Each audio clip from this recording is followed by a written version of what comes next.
Alright, we're in for a good one now. The museum is at least random but fast. I guess you could kind of use the word fast. We're going to Metal Shark Player's stage in this one, though. You know, Metal Shark, I'm not saying player. Fuck that. It's stupid even in Japanese. I guess, just ahead of time, since I'm dicking around with the equipment right now, limited part finally gets equipped there. Player is supposed to be prayer, since his whole gimmick is resurrection, so it's like he's praying to the dead or whatever. It's dumb, no matter what. His name is Metal Shark. There, that's the end of that discussion. And I guess since I also just mentioned the limited parts, those are one use per stage. When it discusses them in your briefing in this, which was episodes back now, it says, remember, they're one-time use only, which is super misleading. Right. One of them is basically just a once per stage subtype, which is pretty nice. And that, like, counts if you die. Like, there's no way to refill them, so, like, it's go back out to the map screen and then go into the stage again to refresh it. Game Over might do it if you select the same stage. I don't know. But yeah, so we've got a... Well, this part isn't scrolling, luckily, but we've got a garbage compactor stage, which means it's basically like Ratcheted-esque progression. There are certain ways to kind of get around it, and I miss a couple of easier jumps to get through this quickly because I'm trying to stay focused and get all the Alia dialogue where necessary and stuff like that. Usually, this first section is easy because you can just immediately, there's no nightmare opposition whatsoever. You've got the right armor, which makes you invulnerable to being crushed for some reason. As she's gonna kind of explain here. Like, it's not even a danger up until this point if you're out of the right armor, or even if you're in it. It's technically not landing on you. The perspective is landing on that lump right there. The right armor will block it, and that won't refresh if you go off stage, which she just explained, kind of. So basically just leave it there in this entire first section. It's just like minor enemies and nothing else. Like, it's super easy. So, I guess let's talk about background art or something. Boy. There's some giant spiky hands hanging down from the ceiling. That sure might be something. I like that it slightly glows. That's nice. Vaguely reminds me of the boss from the X2 intro stage, except it's not Mace Hands, so I guess no, it doesn't. But hey, we're back on this now. We get the right armor for all of 2 seconds. Is there no way to bring it down here? What the fuck? Yeah, don't worry about it. They're invincible to everything except nightmares! And I think you might be able to bring it down here. There might be a jump that it can't clear. I always leave it behind there, and I really don't think it would even really benefit you down this way, so it's fine. One of the main things that sucks about this stage is that right there. The crushing, obviously, would be terrible. But there's a lot of instances where a nightmare will be inside a wall, or, you know, in the crusher when it's landed, and you'll progress forward, and it'll catch sight of a rescue Reploid that's off to the left or off to the right where you can't get, and you just kind of, like, helplessly sit there and watch it float towards them. This is a good instance to mention that if you quickly retreat from that direction, the game's AI won't really remember that the rescue Reploid is that way, so hopefully, like, I've seen a couple instances where they will follow up with it, but more often than not, if you leave and the rescue Reploid is, like, well off screen, the Nightmare won't do anything about it. So as long as you're not going too far forward and you're taking care of them before the rescues aren't even on screen, it's really not that much. Like, right here, you would know that rescue Reploid is right there, because I saw it, but I just left it off screen. And for whatever reason, they're in no danger, and they should be, because the reason the Nightmares are able to go through walls and stuff like that is because they're supposed to be like this weird ethereal thing. Like, they're maybe not even real. It's never fully explained, or at least not well in the English version. But, like, the Mets and other enemies in this level will get crushed by the garbage compactor, which means the rescue Reploids are also intangible or something? Like, I'm not saying that I wish they would die, because I don't. That would obviously be terrible, but what the fuck? Consistency. Yeah, it's consistency. It's just stupid. But, yeah, so this is another instance of a spot where you might kind of get locked if you're not prepared properly. Mm-hmm.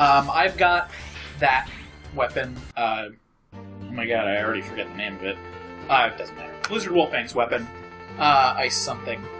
Which you can use as a platform if you get it right on that corner, and then you can clear it with the Mach Dash or, any one of the jumper, jumper, speedster, or hyper dash parts in certain combinations will get you across that gap. If you don't have those things, or the blade armor, or whatever, then you will fall into that pit. And that back section where I fell in here is the branching pathway, which means that's the check.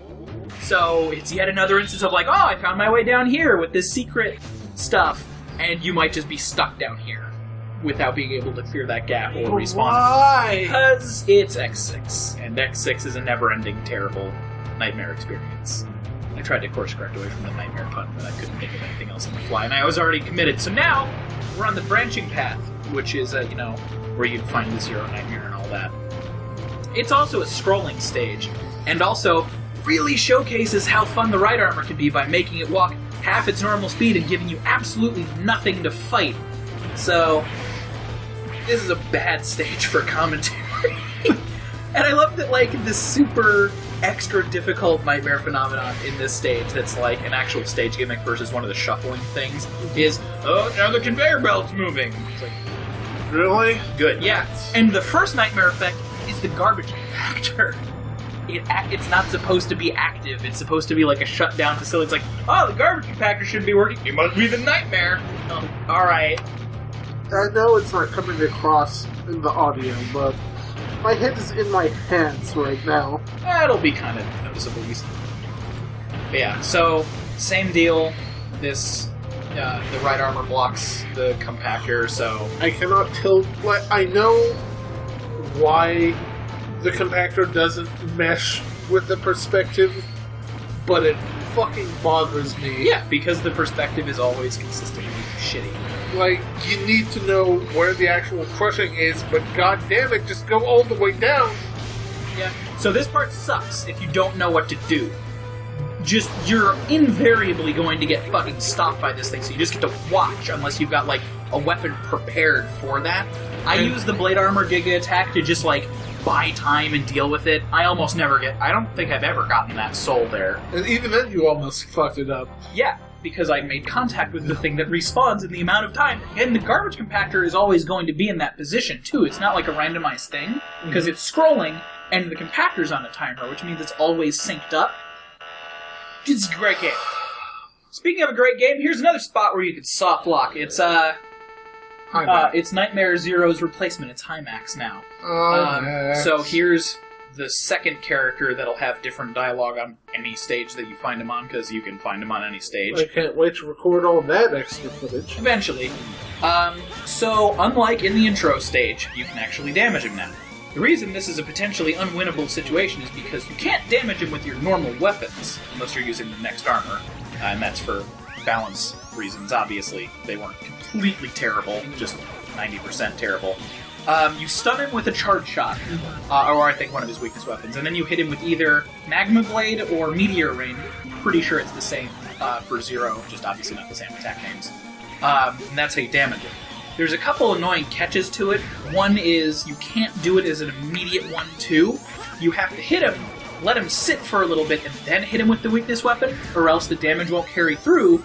Those weird flashing I'm invincible frames, which in this fight mean he's not invincible, kind of, those will go away, and then you might get hit by an attack while he counters. Then there are a couple instances where he'll stay in an invulnerable state while he's doing one of his other attacks. So, this one is fine. The multiple spark shot thing. You can hit him when he's doing that, but when he makes the discs, right there, even though he's not flashing, you can't do anything to him, because I guess those indicate a second type of invulnerability.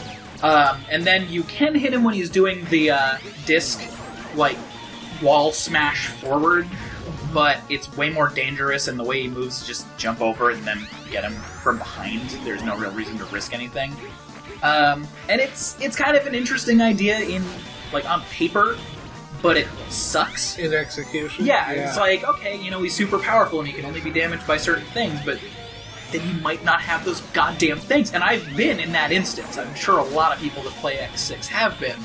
where, yeah, like right there, I hit him with the weakness weapon too early, and I used to think it was a hitbox thing, but it's totally not. Like, he's got a good hitbox, it's just, I did it too quickly. He has invincibility frames, and also fake invincibility. I don't know how it works. I'd love to see the frame data for him. Yeah. But... In any case, he breaks his own rules for his desperation attack, wherein you don't have to stun him, you could just hit him with his weakness weapon. In fact, I'm pretty sure the charge shot doesn't do anything to him in that state. And he will also just never stop attacking, so if you get to that point with a certain amount of HP already gone, and you don't really know it's coming, or you're bad at dodging it, or whatever, you could just get, like, completely screwed over by just, like, here's just sudden bullet hell, and over time I've gotten better at fighting it, but it's still a pain in the ass. Also, Isaac's here. Apparently, in every version of this fight, he always shows up in this nice, clean, scientific lab-looking place instead of the garbage pit that I literally was just fighting in.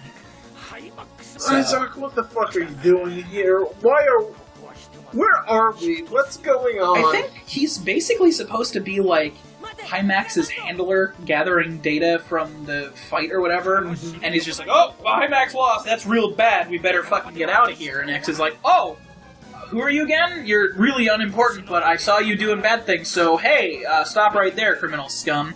Then Isaac threatens to destroy X, which Isaac's not even a boss fight in Zero storyline, so just fucking go away. Isaac, you were the worst character in this game. Somehow, Cygnus is more important, and that's embarrassing. And then they leave off-screen. Could have been so good. Yeah. And you just get wasted. Yep. I actually think they did want to do more with him, but I might just be remembering something wrong. Based on his portrayal in the next game. Oh, well, yeah, but that's 7. That's cheating. Like, everybody in the next game is terrible, with, like... Except for X, in my opinion. We'll get to that. Yeah. But yeah, so we got the one bullshit rescue Reploid, which if I'm remembering correctly is a real important one. Maybe. Yeah, so not a super, super important one, but, or actually, maybe it isn't that one. Either way, I got Hyperdrive, which is kind of cool. I think that one does, you absorb more energy from, or like for your Giga attack. I just remember it's cool because it's a limited card and those are usually pretty great. So now that we've beaten Hymax in one of the split routes, which remember you might not even be able to do, and that's after maybe not even being able to get out of those paths to begin with. So lots of really good decisions there. That's why in Infinity Maginian stage, I decided to kill myself a whole bunch because I could have encountered him, but I'm pretty sure at that point in this run I wouldn't have been able to fight him. Right. So there was no reason You should have shown that off. It's like... I didn't want to blow it, but like, you can do that pretty easily in descriptions. Like, oh, hey, without this weapon you can't do it. It's like, don't wipe the waste footage. But yeah, so this is neat. This is a thing that I like that X6 does. So right now, this is all a plot dump mostly, but by beating Hymax, we've triggered my bodyguards are beaten, just come fight me now. You've earned it. So we can now go to the fortress stages even though I haven't beaten all the bosses. It's kind of like one of the quote-unquote bad or alternate Eurasia endings for X5, where like, oh, you shot it down without fighting a single boss. That's a percentile thing. This can be a skill-based thing, because you can't technically just instantly beat this, because you need to beat Hymax in order to trigger it, and Hymax has specific weakness weapons. But if for whatever reason you feel like doing this, I don't really know why you would, because there'd still be a lot of effort involved in doing it, and it'd be an interesting, it'd be an interesting challenge run. I might actually do that at some point, just to do it, not on video, just in general. But you can collect all of the Shadow Armor parts without beating any bosses, as far as I'm aware. I don't think you need any special weapons to do that. We'll see it in the course of this run, so I'm just spacing right now. It's been a long week. But since the Shadow Armor is like the Gaia Armor, it can't use special weapons, but it still needs to be able to fight all the bosses in the game, so they just made it so that its charge shot acts like the special weapons damage-wise, so that you can use it in any fight without soft blocking, which it seems strange to me that they had the foresight for that, but not for every other scenario, but that's a completely different complaint. So you can beat Hymax with the Shadow Armor, which means you can technically beat this game without fighting any of the 8 Mavericks at all. Can't you also just collect enough Nightmare Souls to trigger the cutscene? I believe you can also do that.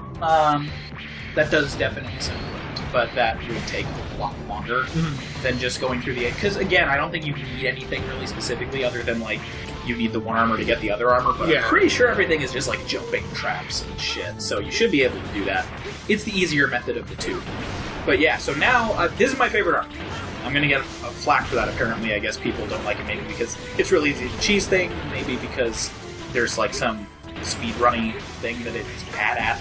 I don't care. I love the Shadow Armor. I think it's really cool. It's the Gaia armor with no movement restrictions, plus it actually has additional movement, like you can stick to the ceiling like I just did. And its charge shot is just always that crescent saber slash. You don't have to hit up, there's no projectile, that's just the charge shot.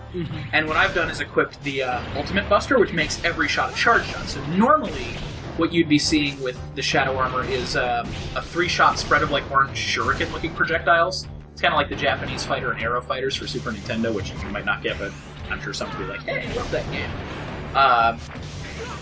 And then, like, when you're stuck to the ceiling, right there, I just did the animation, you can shoot them down in an actual 3-shot spread. I think on the ground they just kind of, like, scatter, kind of like Grizzly Slash's weapon in X5. And it's cool that way. It makes it very, like, fast attack, or you get, like, the one decisive swing. There's just no reason at all to ever use that projectile, because that saber swing has extended hit detection, it wastes everything. It's basically as strong as the Gaia shot, except better. It's much wider. You can do certain like hit detection things that the other busters in the series just straight up can't do, crouching or not. Like, it's just a really good attack. And because of that, this is basically what I'll be using for the rest of the game, which I'm okay with that. Again, I'm sure certain people watching will be like, oh, that's kind of a lame way to do it. I don't care. I fucking hate this game, and I fucking love this armor, so... I find it interesting that you can actually equip parts on it, since last time you could not. Thank you for bringing that up. In this one, you don't equip parts to the armors, you equip them to the characters, which is supposed to kind of streamline things. So rather than having, like, different loadouts on different armors, it's just X or 0. So when you go in with X and... like Basic X, or Blade Armor X, or Falcon Armor X, or Shadow Armor X, or Ultimate Armor X, because this game has a shit ton of armor in it for what it is, which is pretty cool. You know what you've got. And it also means that if you're going in with different plans, you have to have the foresight to switch it up, which I actually think is a little bit more interesting, because you can ruin whatever your plan is. Right. Which is really technical thinking for an action platformer, but I kind of like the quote-unquote depth it adds to it. Is the Ice and Nightmare effect? Yes, it is because I beat Blizzard Wolfang. So, no. I know, it's Nightmare Ice, which I actually, in Wolfang stage, is called Nightmare of Ice. So, like I said, this one isn't that, the falling blocks for the Nightmare of Ice, but I'm assuming it's the same thing. So, thank you, past me, for recording me, I guess. Shadow Armor is spike-proof, just like the Gaia armor. So, like, it's now the dark armor, like the black armor, or whatever you want to call it. Wait, you can't jump across spiny area. I know!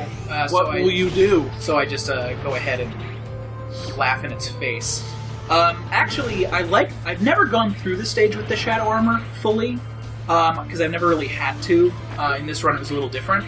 I really like how the ceiling dash helps with some of these puzzles, because normally you'd be down below. I'm pretty sure I do it here. You'd be down below, and then you have to, like, wall climb up and jump in, and the perspective fucks with you. In this one, you can just do the high dash across it, and it's done way simpler. Which... Are the spikes really necessary on the crusher plate? No. But fuck you. Okay. But yeah. That's fair. Especially on that one. That one's low enough that it's going to crush you anyway. Why the spikes? Because don't worry about it. It's a hazard. And I think I just straight up give up on these souls, because they're annoying. Alright. Yeah. Alright. Whatever. But yeah, I'm basically out of stuff to talk about in this one. Do you have any questions? Oh, this is the worst jump even with the Shadow Armor. Because you have to crouch, and the conveyor belt's moving you. I don't know why it's not moving the garbage. Luckily you can crouch there. I panicked and thought you could. Oh god, why isn't it moving the garbage? Son of a bitch! Yeah. So now we're gonna get a really awesome mini-boss. And by really awesome, I mean it's like... Can it crush you? Yeah, of course it can. you'll actually see it try that attack. Those spikes are not instant kill. I don't think so. There's a very real possibility that I've always taken enough damage to just be in invulnerability frames when I touch them, and my immunity to spikes is preventing me from instantly dying here.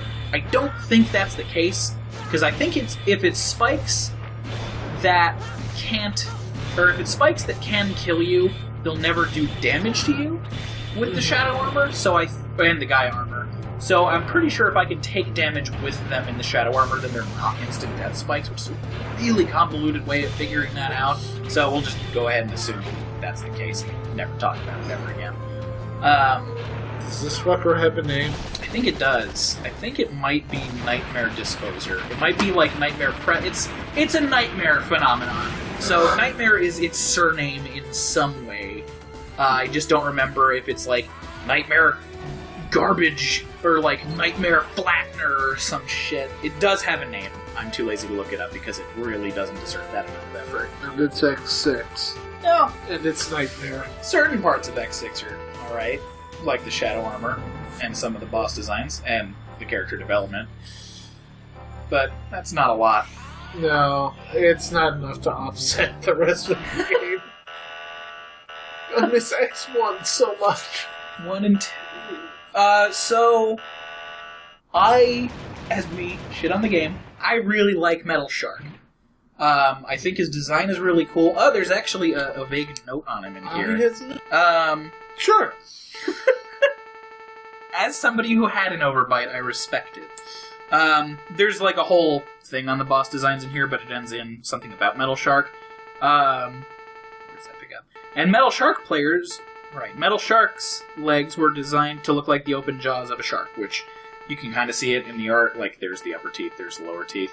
Took me a bit to realize what they were talking about. Like, it's real vague, but they were talking about, like, their simple design motifs in this one, which I can kind of see what they're going for. It's less like, how the fuck do we, like, design a sponge boss? It's like, it's a shark, give it an anchor, there you go, it's a shark. I would have preferred a less anthropomorphic shark. Make it look more shark-like instead of it's a dude with a hammerhead. I think that could be, yeah, I get what you're saying. So, I think his weapon's cool. I think his gimmick is cool. He'll do it in just a moment, I think. While he's leading up to that, I really like fighting him with the shadow armor, which again is something that I don't regularly do. Yeah, so here's his gimmick. I'll talk about this first. Is he does the DNA resurrection thing, so there's Magna Centipede as like a duplicate. He'll do his thing. Apparently, he'll also summon out one other boss. I don't remember which one it is, and I've never seen him do it. So I don't know if it's like an extreme mode thing, or if it's like you have to be way deeper into the fight, or if it's just a refight thing, or what. But his charge shot, which you won't see in this, I don't think, is another like falling comets thing, because like 4 of the weapons in this game do that. But it's a cool one, and it's the one that I accept because it's a rain of diving Storm Eagles, and they're really strong because they're all like solid iron sculptures of them, and they just steamroll shit. Like, there are instances where you'll fight the nightmare totems with them, and it'll just instantly kill them if you hit with it. The drawback to it is if you get hit before the animation really fully starts, it'll cancel all of it, but the ammo will still be... And I don't get why, because it's like, okay, there's a projectile, there's a Storm Eagle up in the corner, the animation is start, and now it's gone. But if it starts damaging things and then you get hit out of it, it stays? Sometimes. I don't get it. X6, I want to throttle you. Yeah. But real quick while this episode is still going, I like the slowdown that the Charge Saber does on him, because you can hit him and anticipate which way he's going to start dodging on the ground again. So it's almost like going into bullet time, where like your reaction time gets heightened and you know how to like triangle jump away from them and shit like that, which... It's my stupid way of processing the hit lag as being useful. So there's that. I got hit slightly less because I was making the game slower. High five. Yay.